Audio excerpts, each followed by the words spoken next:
Hello, welcome to St. Mary's Catholic Church. I'm Deacon Jim and I have here Kevin Kolker. He is our seminarian for this year. So we want to get to know Kevin a little bit better. So we got a few questions. I got a whole book full of questions here to ask him. So, you're going to be here with us for the whole year? Yeah, pretty much. So this is pastoral year for me, so I'll be here for, really it's about 9 months from September through part of May. So pretty much the school year. That's pretty cool. Mm-hmm. All the way to May. That's easy. Yeah. That's easy to remember. That's right. So I've been here a few weeks. It's already been great. I'm looking forward to the next eight or 9 months now. So we had William, and we had him just basically for the summer. And we have Deacon Juan, right. And he's been here a little bit longer. So why is there a difference in the time? Oh, sure, yeah.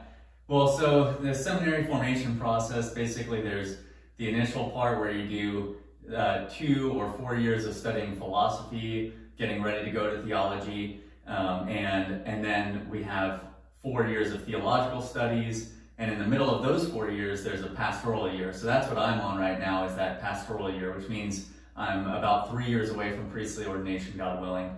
So that's why my time is so long. William was here over the summer just doing a summer assignment. So we have those throughout our time in seminary to get to know a parish, get to see the experience of a parish priest, but just during the summer, because then you go back to studies in the fall. So William's 1 year behind me, so he's doing his second year of theology. And then Deacon Juan is a deacon, especially through my seminary, Notre Dame Seminary in New Orleans. We do this extended deacon internship where you have a summer and all the way into part of the fall. So June through mid-October, you get to be in a parish and just experience the whole life as a deacon, preaching and baptizing. So that's why each of us has had kind of a different length of time here. Cool. So have you been to any other parishes besides here? Yeah, so last summer I was at Immaculate Conception down in Corsicana. So they sent me to the far south of the diocese and now the far north end. So sometime maybe I'll be in the middle, but hey, I'm from Coppell, and so, you know, I've been in Dallas proper in the Metroplex a lot, so it's kind of nice to be outside and be on the, in a little more calm, laid back town. I enjoy it. So, yes. yeah. So you said you're from Coppell. That's right. So is that where your family's from? That's right, yeah. So my parents actually moved to Coppell right when they got married in 1983, and they moved into the house that they still live in, the house that I grew up in when I was about 6 months old. So they've been pretty stable there, and yeah, I'm the youngest of 4 siblings, grew up there in Coppell, went to St. Luke's Catholic School in Irving for elementary and middle school. In fact, my parents went there too, so we had kind of a family legacy there at that school. And then I went to Dallas Jesuit for high school, and then off to Texas A&M. Whoop, you know, shout out to all my Aggie friends out there at the parish. So you're the baby. I have affectionately been called the baby of the family. Which, I know about those. I'm a middle child. And as a middle schooler, being called the baby didn't feel so good, but eventually I grew up and got over that and said, okay, it just means the youngest. Yeah, okay. So we always have this question: do you like coffee? I love coffee. Yes, right. Deacon Jim. I'm a big coffee guy. And you're a black coffee, right? Black coffee. I don't need cream or sugar. I used to do drip coffee. That's fine still, but I've gotten into French press starting this summer, and so I have a little French press every morning and really enjoy that. Cool. We got to go Starbucks or somewhere else. That sounds good. I've had CJ's a couple times here. I've heard that.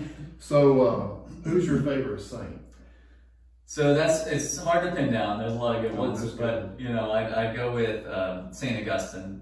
He's somebody who resonates because he's got both the head and the heart. I mean, he's a brilliant thinker. He's wrestling with you know, philosophical, theological questions. He contributes so much to the church's theology, but his heart, you know, he's got an incredible heart, and that's originally what, you know, prevented him from really having a deeper conversion, was his attachment to his sins, but then realizing the Lord's mercy for him and that grace provides everything that we need. So I just see in him this great combination of head and heart, and really giving our whole selves to the Lord.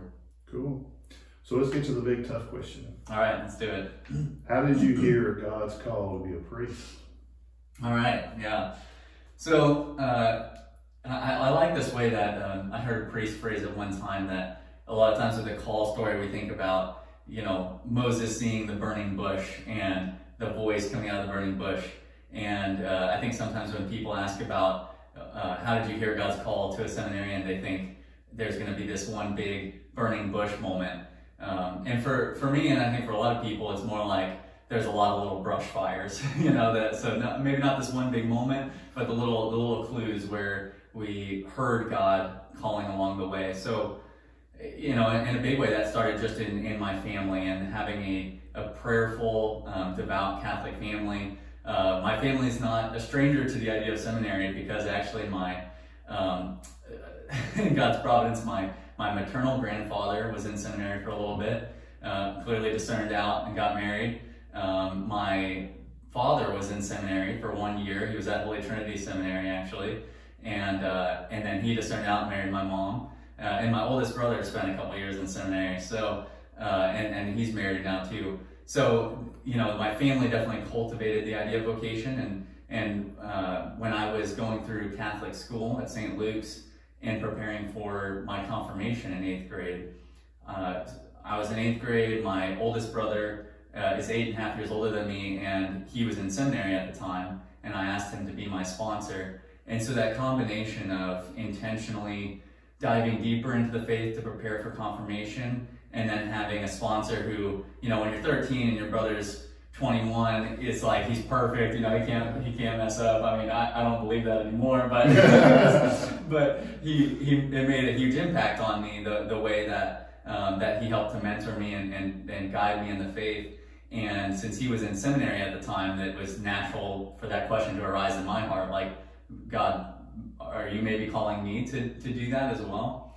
So that was 8th grade, and in receiving the sacrament of confirmation, I think because of that rich preparation, it was really a moment that I would identify as kind of deeply experiencing for the first time God's love for me, the Father's love for his Son, as I received that sacrament. And so it deeply formed my own spiritual life, and then planted that seed of vocation. Now, I went to high school, and I was very active in my youth group at my home parish at St. Anne's there in Coppell, and that vocation question continued to be on my mind, but I kind of kept it in the back of my mind at times. You know, sometimes it was serious. I went to some of these discernment dinners that the diocese hosts, but I also wasn't that serious because I was, like, you know, dating, and so it's like, you can't be doing both of those at the same time. So so I just kind of went about my business, but I was very involved in my faith and in that community through the youth group. And then these things, you know, but that question wouldn't go away. God kept knocking at the door, but it was always like, okay, you know, not now, or maybe later, or, you know. So I went off to college. I went to Texas A&M, and while I was there, it was kind of the same thing. You know, it's always on my mind, but I'm still dating, and I'm like, well, you know, and every time that the question would come up for me, and there would be this invitation of, well, what about the priesthood? There was this growing anxiety, and it was really a fear and a desire to continue kind of having control of my life. And no, I want to keep dating this girl. No, I want to have a wife and family. No, I want to pursue this. You know, I wanted to teach math back at Jesuit at the time. So basically, God, thank you, but, you know, I think I've got better plans, and it's frankly, you know, terrifying to me that you're asking that of me. So that continued to kind of be the case more or less all through college, and it really wasn't, the Lord had to kind of reach in and wreck me a little bit more to get my attention. So, you know, I was actually in another dating relationship towards the end of college, and I was thinking very seriously about this in the sense that I thought that was going to move towards marriage, and then this relationship ended. This woman ended the relationship with me because she wanted to discern religious life. Wow. And which is beautiful and also funny, because this is that's on my mind this whole time, but I kept pushing it away and experiencing this anxiety. Well, that really slowed me down. And in God's providence and his work in my life gave me this opportunity to refocus on my daily prayer life, my relationship with God, and going to him. Often in the years leading up to this, going to prayer had been, okay, God, what do you want me to do? Give me the answer. Do you want me to be a priest, or do you want me to continue in this dating relationship and get married? And it was all about, what are you asking of me? What are you asking of me? And in this time in my senior year, I was realizing, well, what kind of relationship is that if you just go to somebody and you're always asking, what do you want from me? What do you want me to do? When first and foremost, he just wanted me to be with him. And he wanted to show me who he was, that he was my father, and that I was his beloved son. And just to rest in that relationship, to know myself, and then from there to understand in a more natural way what he was calling me to, the mission that he wanted to give me. And so very, beautifully through doing that, through spending time with him intentionally, 30 minutes a day, just praying with and spending that time with the Father, that vocation question started to come up again. And for the first time in 6 or 8 years that it had been on my mind, there finally wasn't anxiety or fear about it. And I really realized this transformation had taken place, not just about the question and that possibility, but more fundamentally because it was based on how I pictured God. I no longer thought, okay, this tyrant out there is telling me, like, you got to do this thing that you don't want to do. And of course, how are you going to react to that? Anxiety and fear, I don't want to do that. No, he wasn't that at all. He was a father who created me out of love and had given me, desires and longings that were unique to me. And he was the one who knew how to fulfill those things. And so when he was inviting me to consider priesthood, he was really speaking from within my heart, not from somewhere out there, but from within, and asking me, I have this plan for you, and it's something that I know is going to satisfy you. Will you consider, following me in this way? And so as that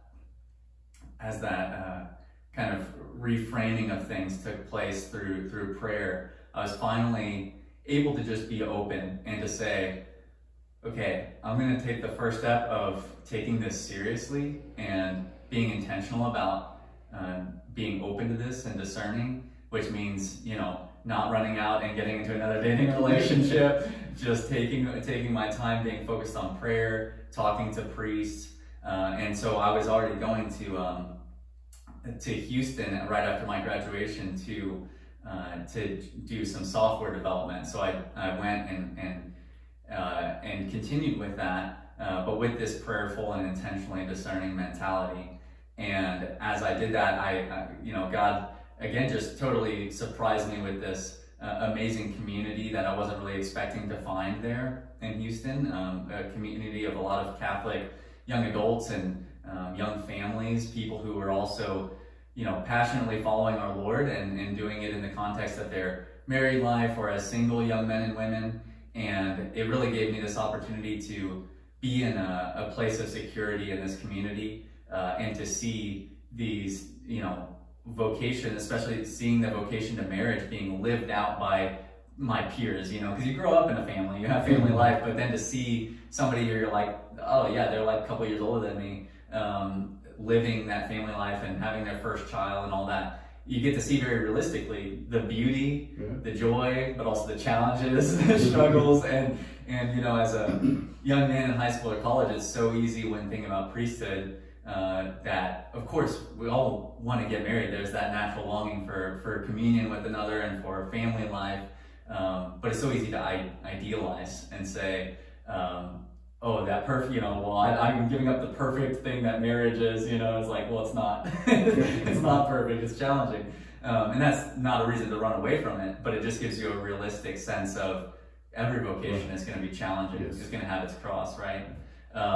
And so that really freed my heart from this idol of a perfect concept of marriage and family life, and gave me the freedom to respond to God's call by entering the seminary and continuing that discernment of a priestly vocation. So, wow, it's an awesome story. Thanks, Deacon Jim. Yeah. Wow, wow. So, when you see Kevin around, say hi to him. He'd like to speak to everyone that's around, and we'll see you next time. Yeah, sounds good. Thank you very much, Deacon Jim. You're welcome. All right. Bye. Bye.